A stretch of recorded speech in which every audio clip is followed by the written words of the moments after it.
Hi everyone, Dr. Robin Chatkan here. Thanks so much for joining me on today's office hours. We are going to be talking about something called Inflammaging, or some people pronounce it Inflammaging. And what it really is, again, is a combination of inflammation and aging. So I'm going to give folks a minute or two to join. Hi everyone, I see folks joining, fantastic. And then we're going to get started.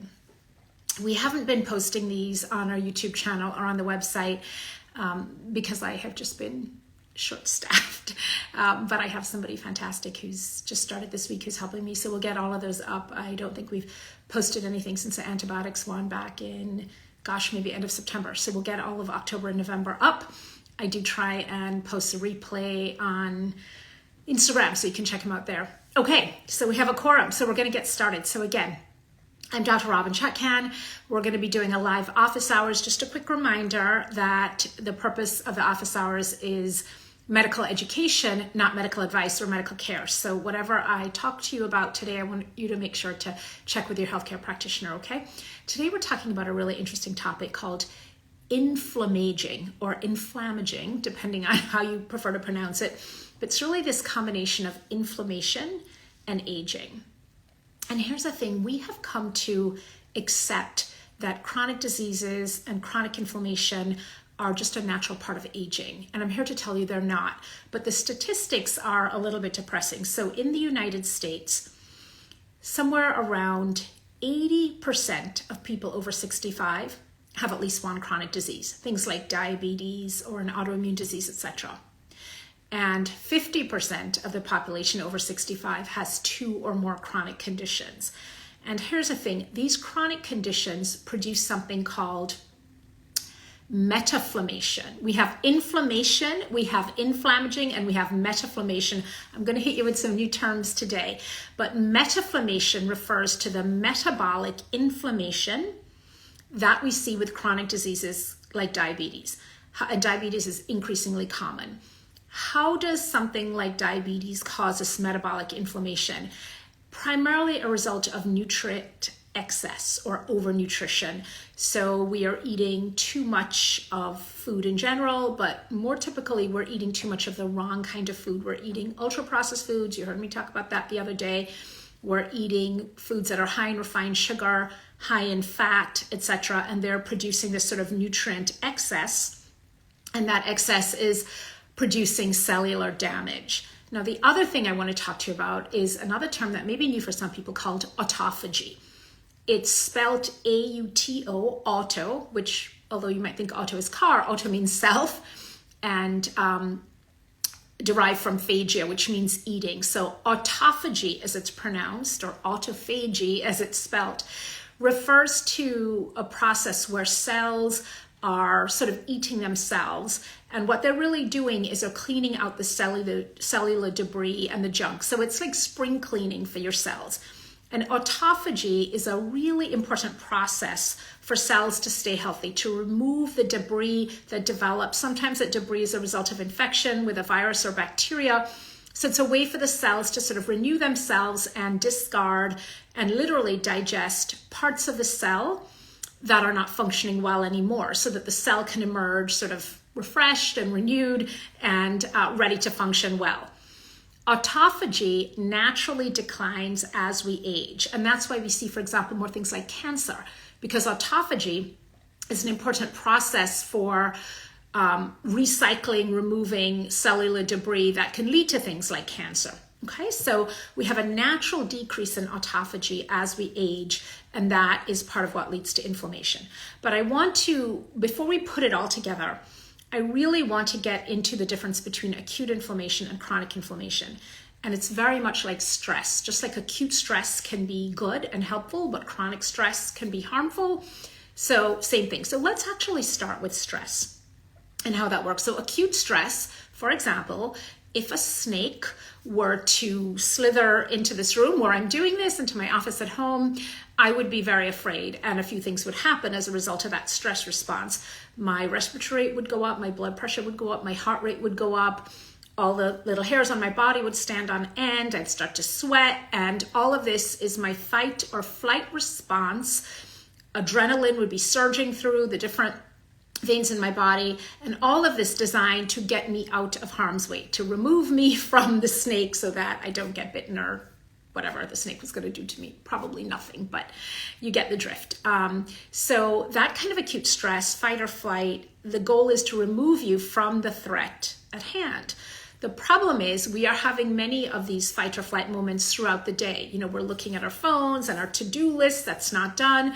We're perseverating about what happened in the past, what could happen in the future, you know, all these different things that stress us out. Now, some of this chronic stress is situational. Some people are dealing with how to pay their bills or a loved one who's sick or difficult relationships. But some of this stress is also sort of self-imposed in that we are mentally stressing ourselves. And this kind of chronic stress, being in a fight or flight state chronically, long-term, actually is very bad for our body, and particularly for our gut. So it can increase intestinal permeability of your gut lining. It can increase the population of more pathogenic bacteria. We know that that kind of stress, we can see 1,000-fold increase in certain more pathogenic species in the gut. So we know that that stuff is really bad for you. Well, the same with inflammation. So acute inflammation is designed for the body to heal. So for example, I don't know if you can see it, I'll take my watch off. I burnt my wrist. You can see this little scar right here. I spilled hot tea on myself, bringing some tea into the bedroom. And first I had a welt, and then it scarred, and you know, it's sort of crusting over.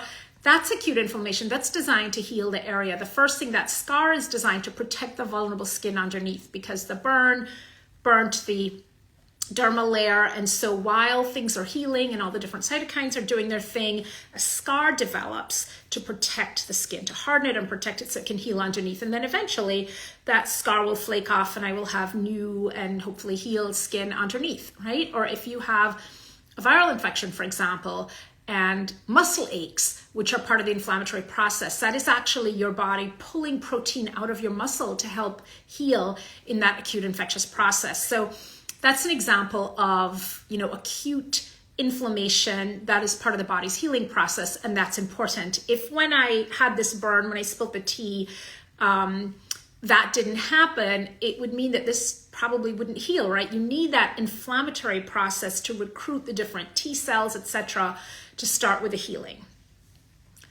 Chronic inflammation is a different story. Chronic inflammation we can see with diseases like diabetes, hypertension, cardiovascular disease, pulmonary disease, etc., certain autoimmune diseases. And that chronic inflammation can worsen the decline in autophagy that we see. So it can prevent that sort of cell renewal, turnover, cleaning out of the cellular debris to help the cells function properly. So that's one thing it can do. It can lead to metaflammation, metabolic inflammation, because now the byproducts of cells that the cells are producing are actually sort of toxic and creating more chronic inflammation. And so what's a really interesting concept is the idea that these chronic diseases accelerate the aging process, but aging also leads to an increase in these chronic diseases. So it is, you know, it's definitely sort of a vicious cycle, right? But here's the thing, doesn't have to be that way. So of course we are all going to age, and the alternative is to not be here. The alternative to aging is death. So I'll take aging for sure, but we can age differently. And yes, certain things change. For example, our immune system, when we are young, there's a balance between pro-inflammatory and anti-inflammatory. So one of the things you'll see is that young people heal really well, whether that's from a burn, from the tea, whether it's from COVID-19, whether it's from cancer, whatever it is. Young people recover faster, they heal faster. Why? Because their immune system, the balance between pro-inflammatory and anti-inflammatory, so the cytokines and the factors that cause inflammation and the ones that prevent inflammation, they have more anti-inflammatory activity.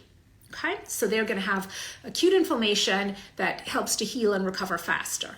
As we get older, that balance between pro and anti-inflammation shifts. And as we get older, we have more pro-inflammatory factors circulating around.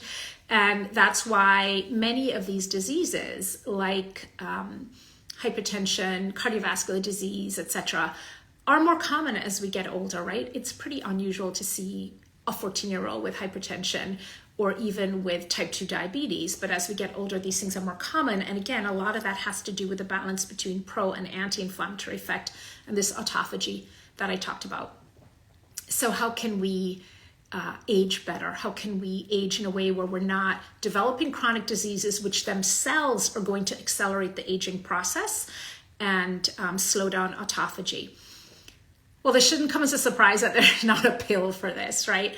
But there are some things that we know are really helpful. Exercise is one of them. Exercise is the most potent non-pharmaceutical intervention for our immune system, for creating that Goldilocks immune system just right. Not overactive, not underactive, and also for stimulating autophagy. So we know that exercise is really important.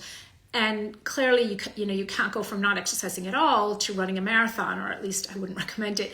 But we know that some kind of sustained exercise, ideally minimum of 30 minutes, 5 to 6 days a week, really, really helpful. And when we get into the details of what kind of exercise, less important, but really moving your body in some way. And if you've not been a regular exerciser or you're recovering from something, that movement may literally be walking around the neighborhood for 30 minutes. And then as you sort of become more active, then you want to do something with more exertion, sweaty, all of that. But there's sort of no way around that, right? And we see it as people age. We see the people who are consistent exercisers. They don't have to be exercising intently, but the people who are consistently moving their bodies, they move in a way, they're more life, and they get up out of the chair much easier. At the yoga studio that I go to in Washington, D.C., Down Dog Yoga, which is a heated vinyasa flow yoga community, there's several people in that practice who've been there a long time, who are older than me, some in their 70s, and they have a very, sorry, I don't know what my water is. They have a very youthful, not just appearance outwardly, right? But just when you look at how they move like much younger people. And so again, that regular exercise, really important.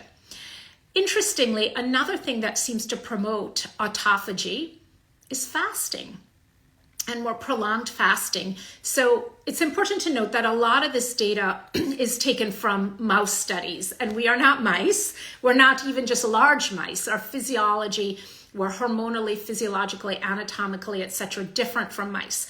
So we don't have good scientific correlates in humans, but in mice, what we know is that more prolonged fasting on the range of 24 to 48 hours seems to promote autophagy.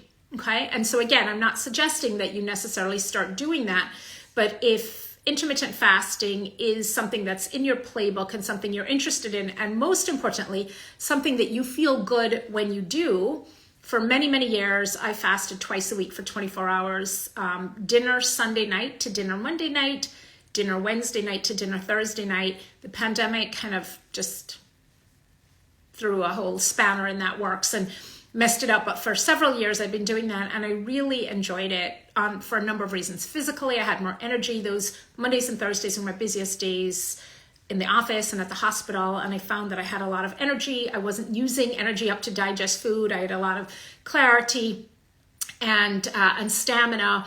I would be really hungry by the time Monday night and Thursday night rolled around for dinner, and just sort of on a spiritual level, I felt very grateful for the food when it was finally available. So I enjoyed that for many years, and I did feel a sense of renewal with that. So that's something to think about. There's certain categories of people for who that more prolonged fasting might not be appropriate. If you're pregnant, if you have a chronic medical condition, etc. So you always want to check with your healthcare practitioner before you embark on something like that. Okay, so fasting is another way to do that. Calorie restriction in certain, again, medically supervised, can also stimulate autophagy. And interestingly, so can things like cold exposure. So I struggle with that a lot. I do not like cold things. I'm definitely a hot person. I like doing heated yoga. I like hot baths, steam baths, sauna blankets, saunas, steam, anything hot I like. And so cold is really difficult for me, but it seems like those little sort of shocks to your system, like a cold plunge, or even for me, I try and turn the shower on cold at the end of the shower. It's very difficult. It takes a lot of mental, all right, you can do this, just to go 10, 15 seconds under the cold water. But it turns out that that sort of stuff also can induce autophagy, right? So it's those little shocks to the system, if you will. But I want to here really distinguish between the acute and the chronic. So acute stress can confer survival advantage, helps you get away from the saber-toothed tiger, the snake, whatever the imminent danger is, or, the person who's chasing you, trying to rob you, whatever it is. Don't want to suggest only animals are a threat. But chronic stress, very detrimental to your overall health, particularly your gut health. Same thing, acute inflammation, helpful with healing, forming this nice scar over my burn. Chronic inflammation, not so much, accelerates the aging process. The same for these shocks to the system. So I'll give you an example. Cold exposure limited, a cold plunge in a pool or a lake or the sea or a cold shower, really helpful. Being cold all winter because you have no heat in your house, not helpful, associated with then pneumonia, etc. So again, it's these sort of measured exposures that are controlled, but not the chronic exposure. So chronically being cold all winter would not be something, again, that is beneficial, but a limited cold exposure could be. All right, I'm going to talk for about 2 more minutes and then I'm going to take some questions.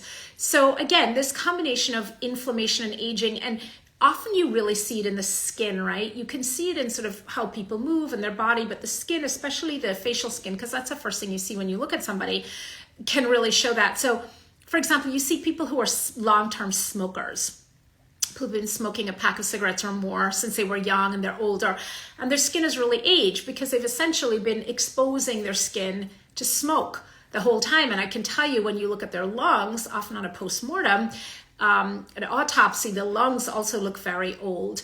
We see with the liver, people who are chronic drinkers, again, alcohol will really, really, really decrease autophagy and will create metabolic inflammation. And when we think about this inflammation too, I want you to think about 3 things. Non-self, which is an external threat, like a pathogen, typically a bacteria, a virus, how that induces inflammation. Self, which is your own cellular debris that your body is producing. And then quasi-self, which would be your gut microbes. All right. So in the case of something like alcohol, that's not a non-self form of, inducer of inflammation. That is really a self-inducer because the alcohol is creating a lot of cellular debris and problems. And so if you look at somebody who's a heavy drinker, you'll often see their skin, they look aged, but let me tell you, the liver looks terrible. The liver will be nodular. Cirrhotic liver is really nodular and scarred and just looks really, you don't have to be a pathologist. If you look at a nice healthy liver and a cirrhotic liver from somebody who's been a heavy drinker, you can tell right away. So these are some of the things. So cigarette smoking, alcohol, high fat, high refined sugar diet, sort of metabolic excess of the kind that would lead to diabetes. These are all things that will really age us. And even though a medication, if you have diabetes and you're on a drug to help lower your blood sugar, that can help. But if you're not really making that dietary change, that inflammatory process is going to proceed nonetheless, despite the fact that you're taking the medication. And that's also true for statins, antihypertensives, etc. Those medications can make the numbers look better, but the behavior that is driving that inflammaging really has to be modified for the aging process. So you can continue to age your body, but the cholesterol numbers are going to look better, but the process from the, very high fat diet will continue to do it. Interestingly, diet is interesting because I talked about fasting and calorie restriction. And if you look at the mouse studies for inducing autophagy, and again, remember, autophagy is good. It's a cellular renewal, the cleaning out of the cellular debris. It turns out that switching, at least for a period of time, to a ketogenic diet, to a high fat, low carbohydrate diet can induce autophagy. I'm always really careful about suggesting this. Anybody who's familiar with my work knows that I'm a big fan of lots of fiber, which includes lots of unprocessed carbohydrates, right? Things like legumes and whole grains, etc., in addition to the leafy greens, all the rest. And many of these ketogenic diets are going to completely exclude these whole grains and legumes, and they're really important food for the gut bacteria. They are what we call MACS, M-A-C-S, microbiota accessible carbohydrates. So they're feeding your gut microbes. So even though limiting these foods over a short period of time may induce autophagy, you have to think long-term when it comes to your gut microbiome. and what are going to be the effects long-term, mostly detrimental, of limiting these foods. Okay, so not ketogenic diet, even though I know it can be therapeutic in several situations, seizure disorders, etc., not something I would recommend long-term because of the potential deleterious effect on the gut microbiome. Okay, so I'm gonna take some questions. Let's see, what do we have? What do we have? And thanks so much for joining me. It's a really rainy, kind of gloomy day here in Washington, so you guys are brightening up my day. Okay, let's get to some questions. I struggle with eczema-related inflammaging. Yes, I'm so glad you mentioned that. Eczema is one of those forms of inflammation that can really lead to accelerated aging. I mean, I don't know where is affected. I know I had last year, 2021, I had eczema over my eyelids, and it made that skin really crepey, and it was really tough. And finally got that to go away through a variety of different things. So eczema in the skin. And then the other thing is, because eczema leads to itching, when you scratch your skin, you're also damaging the skin, and that can lead to accelerated aging. So here's my advice with eczema. And, full disclaimer, I'm not a dermatologist. I'm a lowly gastroenterologist, but we know that for a lot of people, the root cause of the eczema can be something that's gut driven. For my husband, who developed out of nowhere several years ago, severe eczema, facial, legs, arms, in his late 40s, for him, there was a very strong dietary component. He saw several dermatologists, immunologists, infectious disease doc. I'm lucky to have access to great medical care from my colleagues here in Washington, DC. And everybody just sort of said, well, it can be from a number of different things. We don't know what's triggering it, but here's a steroid cream, here's a, topical chemotherapy agent, all kinds of things. And ultimately, I put him on an elimination diet thinking it would be dairy. It wasn't dairy, it turned out to be gluten in his case. He's very gluten sensitive. And, there's some incredible before and after pictures I have of his skin of like really severe kind of fungating eczema, very, very bad looking. Completely normal skin now, but if he'll have some gluten from time to time, but if he overdoes it, the lesions will definitely start up again, particularly around areas where there's friction, like under his wedding ring or under the watch band, sometimes the web of the feet, etc., as well as more typical eczema areas on the legs and so on. So for him, Mila, there was a strong dietary component for the eczema. I don't know if that's something that you've explored, but if it hasn't, I think it would be worthwhile. I mean, some of the common sort of allergens that people can react to with eczema would be things like dairy and gluten and soy, etc. But, and for most people, that's more a sensitivity than an allergy. What we know is in other people with eczema, we see that their skin, they're over-colonized with staphylococcus. So we all have staphylococcus on our skin, but there's sort of an over-colonization. In the dermatology and infectious disease world, they will sometimes recommend things like bleach baths, or even antibiotics. Those things were not helpful for my husband and in fact made it worse. And you can see why, because a bleach isn't just going to kill the staph, it's going to kill some of the healthy bacteria too.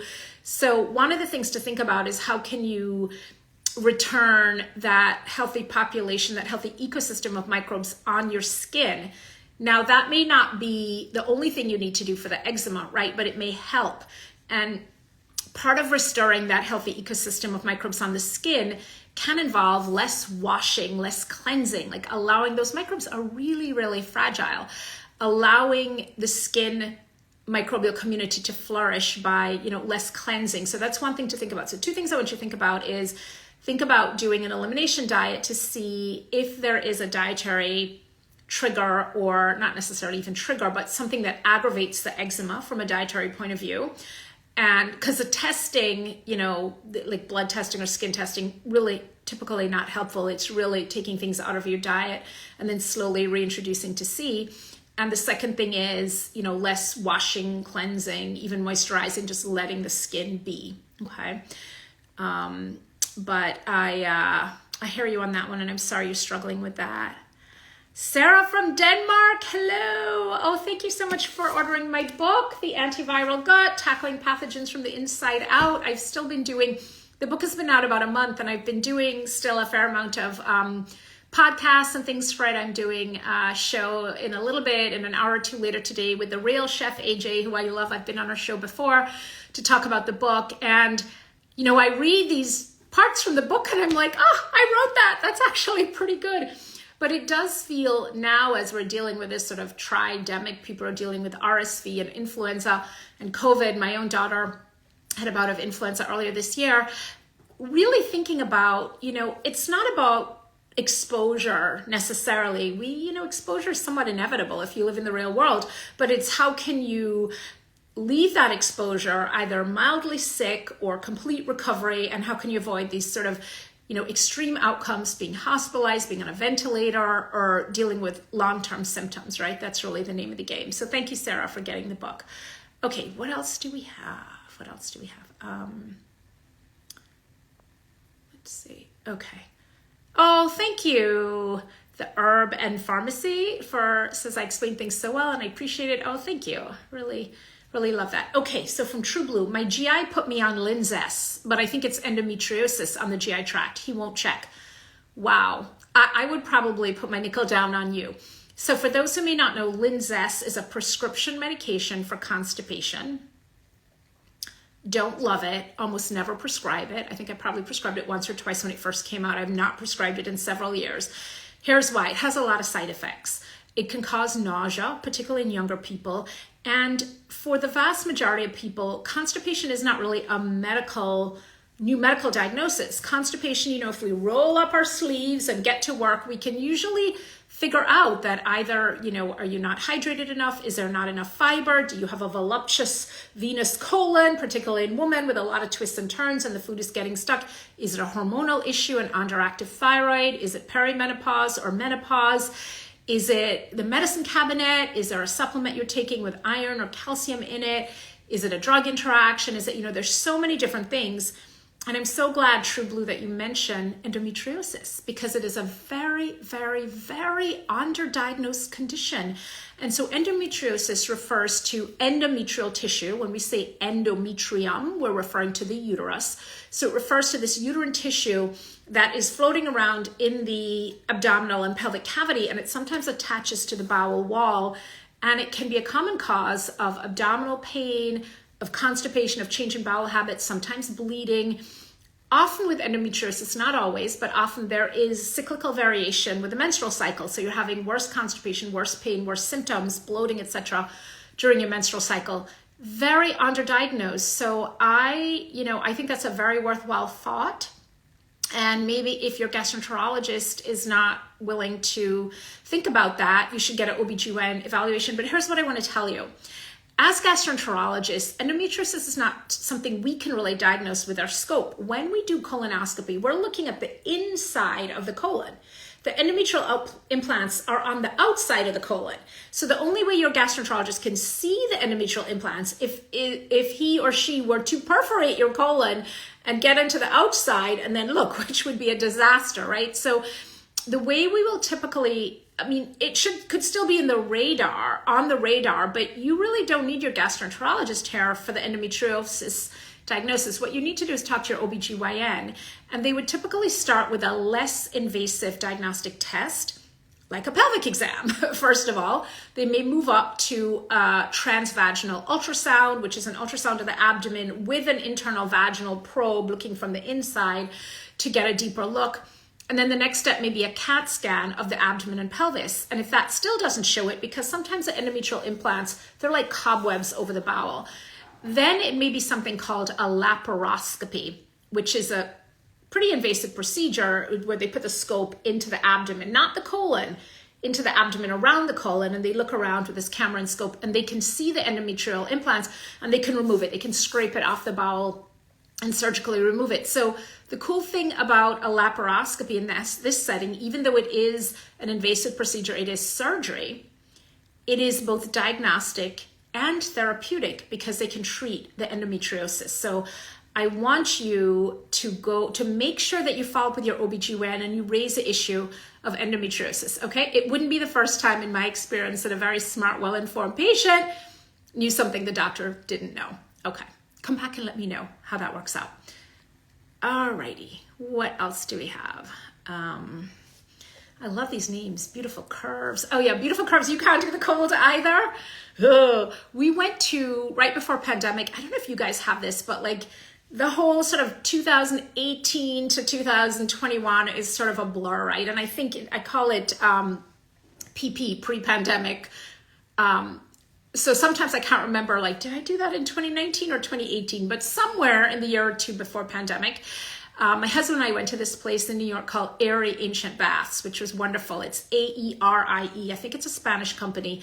It was his birthday. We were in New York. I was there giving a talk, and he came, and I planned this whole surprise.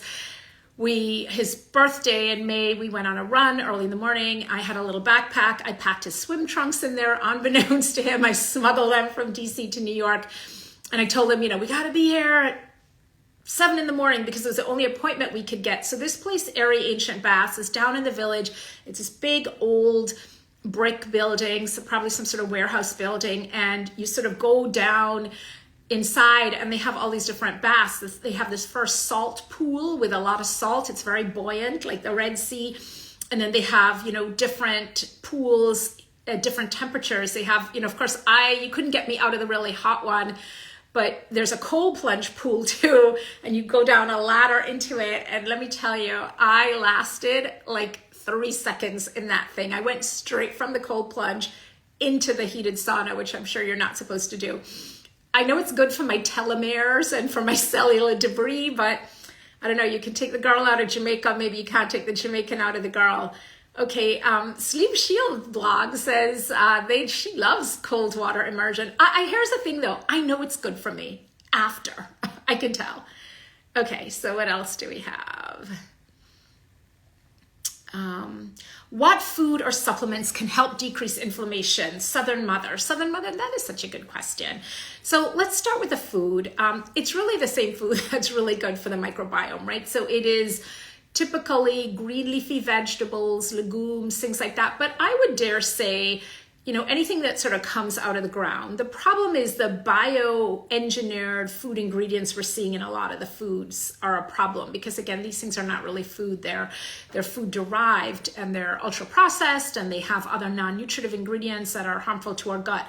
So when we think of anti-inflammatory foods, we typically think about, people talk about salmon and so on, and salmon has omega-3s, yes. But I really think about the plant foods and particularly the legumes, the green leafy vegetables, anything brightly pigmented. So you think about strawberries and lycopene, oranges and cantaloupe with the vitamin C. Eating a rainbow is one of the best anti-inflammatory strategies because the different colors in the deeply pigmented fruits and vegetables are an indicator of some of the nutrients that they contain, as well as the polyphenols, all the different phytochemicals, all the different plant-derived substances. So, if you're eating red, yellow, orange, purple, and from food, not like purple gummy bears, or, so you might be eating some purple cabbage or eggplant for purple. Orange could be citrus, cantaloupe. Yellow could be lemons, a yellow squash, etc. If you're eating that way, you are typically getting a lot of anti-inflammatory ingredients. We know that certain spices like the curcumin-derived things, turmeric. In my world of ulcerative colitis, a lot of the patients I treat, we have really good data on turmeric suggesting that it can be as potent as some of the prescription medication when used appropriately. You're always going to get more reliable results using the actual food as opposed to a supplement because there are other things in the food that we, are not able to encapsulate that are probably driving some of the benefit. So you could make, if you're making like golden milk and you use a little turmeric in there, I put it in all my curries, etc. Whether you put it in a food you're making, in a tea, something like that, can be very anti-inflammatory. So when we think about the anti-inflammatory diet, it's primarily an unprocessed diet with lots of plants. There's definitely some room for animal protein for those who eat it, maybe again a little wild salmon for the omega-3s, etc. But it's not a sort of meat-heavy, oil-heavy, refined sugar-heavy diet, okay? In terms of supplements, again, we talked about the turmeric, but I'm a bigger fan getting that from food. We know ginger doesn't have a ton of proven anti-inflammatory benefit, but it has good motility benefit in the gut and it can be very soothing for people. Okay, what should we consume to help the gut with chronic inflammation? Thanks, Beautiful Curves. I think we just covered that. And psoriasis, yeah, you know, it's so interesting, Lunchbox Mama. I am, again, a lowly gastroenterologist, but I'm obsessed with skin. And my patients will often say to me, you know, when I see a lot of patients, again, with complex GI autoimmune diseases, Crohn's and ulcerative colitis, and they will often want to talk about their rosacea or their eczema or their psoriasis. And it's not a coincidence that these autoimmune diseases travel in packs. So, for example, if you have Crohn's or ulcerative colitis or lupus or rheumatoid arthritis, it's not uncommon to also have psoriasis or eczema or something else. And that really speaks to the common etiology of a lot of these autoimmune diseases, that something is driving this over-response of the immune system. So the cool thing about that is that when your Crohn's goes into remission, often your psoriasis does too. And if you look at the drugs, the biologics that are advertised ad nauseum on television to treat these conditions, there's a lot of cross-pollination. So a lot of the drugs that I use in the GI world, or more accurately, that I help patients get off of in the GI world, these biologics for Crohn's often are also used for psoriasis, etc. And let me be clear about the drugs. I am delighted that we have such efficacious pharmaceuticals at our disposal, but we need to use them judiciously, because when you see those ads with the person, oh, I had Crohn's and now look at me, I'm at the farmer's market, I'm dancing, I'm joyful. And when they say really fast at the end, you know, can cause serious infection, cancer, death, blah, blah, blah, blah, blah, believe it. Those things are real. So the problem with those drugs is the side effects, right? It's not that they're not efficacious. Some are more efficacious than others. In our practice, we have about a 79% response rate for getting people into remission, primarily using nutritional therapy. And guess what? Eating healthier does not cause cancer, serious infection, or death. But I also have to say that that's a cherry-picked population, because people are coming to me specifically for this, which means they're highly motivated and they're typically well-informed.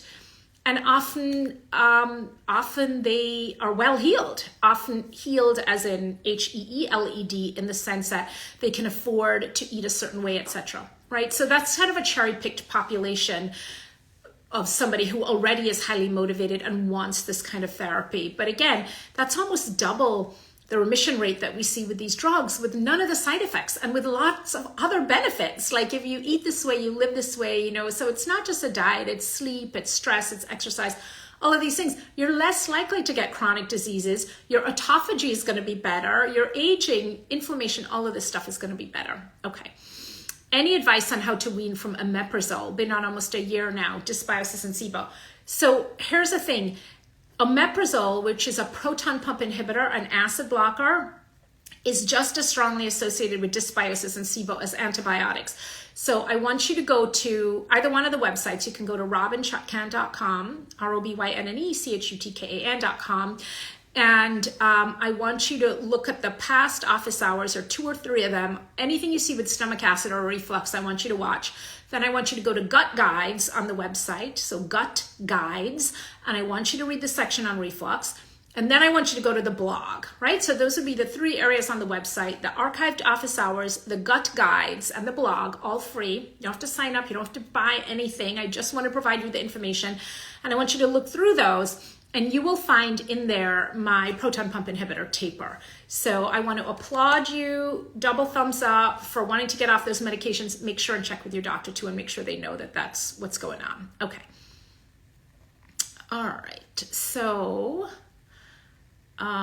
tips for addressing lifelong acid reflux without medication. Okay, Dawn, yeah, same thing, what I was just saying. Go check out those resources. Here's the thing. Acid reflux has nothing to do with overproduction of acid, okay? The manufacturers of these drugs have created this sort of narrative in people's minds that they have overproduction of acid. But as I've said before, overproduction of acid is a very rare condition called Zollinger-Ellison syndrome that is somewhere around 1 per 100,000 to 1 per million, where we see actual overproduction of acid. The vast majority of people with acid reflux have something called inappropriate relaxation of the lower esophageal sphincter. What is that? It's that valve between the esophagus and the stomach, and the job of that valve is to close shut after you eat to keep things in the stomach from refluxing back up into the esophagus. Why does that open inappropriately? Usually because you are overfilling the stomach and it's overwhelming the valve. You are eating too late.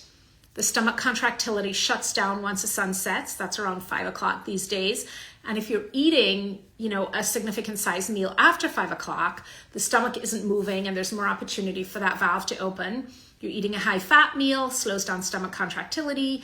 You are having alcohol, caffeine, chocolate, all of those things will chemically act on that valve and open it up. Dairy. So I have lots of lifestyle tips, but I will tell you that the majority of people who have acid reflux can get off these medications with diet and lifestyle modifications. The majority. Now, some people have a lower esophageal sphincter valve that's floppy. It's loose. It's stretched out. And those people, often just bending over, they'll have acid reflux. And there's tests that your gastroenterologist can do to actually measure the pressure of the lower esophageal sphincter. But before you get to anything invasive like that, you can just try a lot of these lifestyle tips. So what are they? Breakfast like a queen, lunch like a princess, dinner like a pauper. So calorie shifting, eating more of your meals earlier in the day when the stomach is active and you are upright. Not eating your big meal in the evening and then lying down where you don't have gravity to help move things down. Cutting back on the fat in your diet, which is primarily dairy for a lot of people. Dairy is a big trigger for reflux. And those coffee drinks that you get that taste delicious, all of those things can really trigger it. Not overfilling your stomach, so small, frequent meals, cutting down on the meal size. All of these things can be helpful. Raising the head of the bed at night, but I find that even more effective than raising the head of the bed is putting at least 3 hours between the last thing you eat and when you're reclining, even if you're reclining on the couch. So that means if, by 8 or 9 o'clock, you're getting ready to watch the next episode of White Lotus, can't believe I missed it on Sunday, and you're reclining on the couch, you want to have eaten 3 hours before that. So it's not just getting into bed, it's once you're sort of not upright anymore. Another thing that can really help, depending on if it's something that you can do conveniently, is just a little evening constitution, just going for a walk around the block, 15-20 minute walk after you eat, day or night, but particularly at night, to stimulate peristalsis and help things go down. Okay? All right, I hope that's helpful. But again, check out the archived office hours, the blog, and the gut guides. We're reorganizing the website. I have somebody really new and wonderful helping me. And so that stuff is going to be just a little bit easier to access from the website shortly. All right, I think that's all I got. Let me just quickly see. There's some more stuff on colon cleansing and stuff. So let me do a different live on that, because I don't think I've ever done colon cleansing. And I have a lot to say about that, including the fact that your colon is like a self-cleaning oven and it doesn't need a lot of cleansing.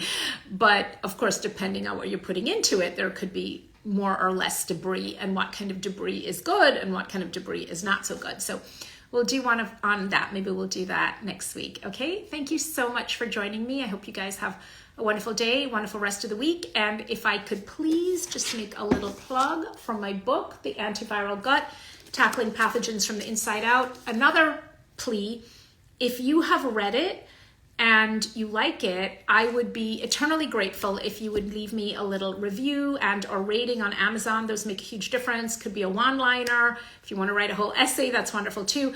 And also on the website, both websites, Gutbliss and RobinChatkan.com, you'll see we have a sign up for the free Antiviral Gut Masterclass. It was a pre-order incentive, but the book came out November 1st and I wanted to keep it going.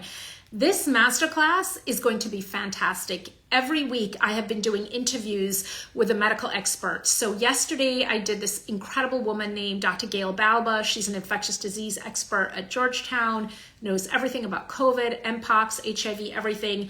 I've known Gail for 2 decades, longer, since 97 when I came to DC. She's a wealth of information. We taped her interview yesterday. It was fantastic.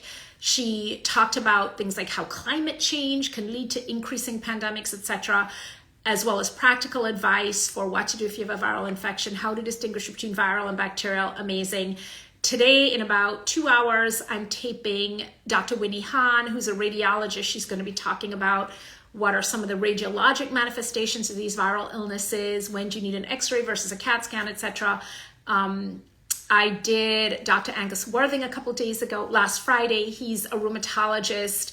These are some of the most incredible clinicians, experts, and typically they're not on social media because they're busy actually treating patients. So they're not people that you would normally encounter unless you're seeing them as a patient, but they have such a wealth of experience. And most importantly, they're not selling you anything. This is just fantastic, great medical advice. So I consider it my own public health duty and public service job to provide this kind of medical information and medical education for folks. So the Antiviral Gut Masterclass is going to be in February. I think it's February 7th.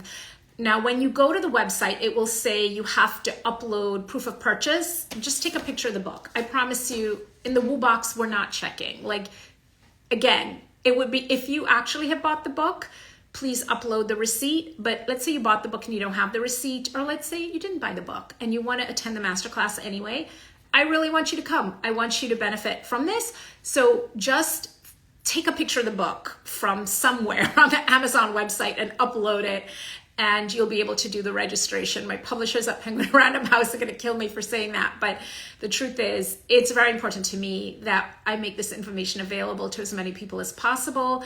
So please sign up, and it's going to be a live event, but from 7 to 10 p.m. that night, but it's also going to be archived so you can watch it after. It's going to be spectacular, and you're going to get a chance to ask these experts who are not selling you anything. You're going to get a chance to ask some questions. Okay? All right. Bye.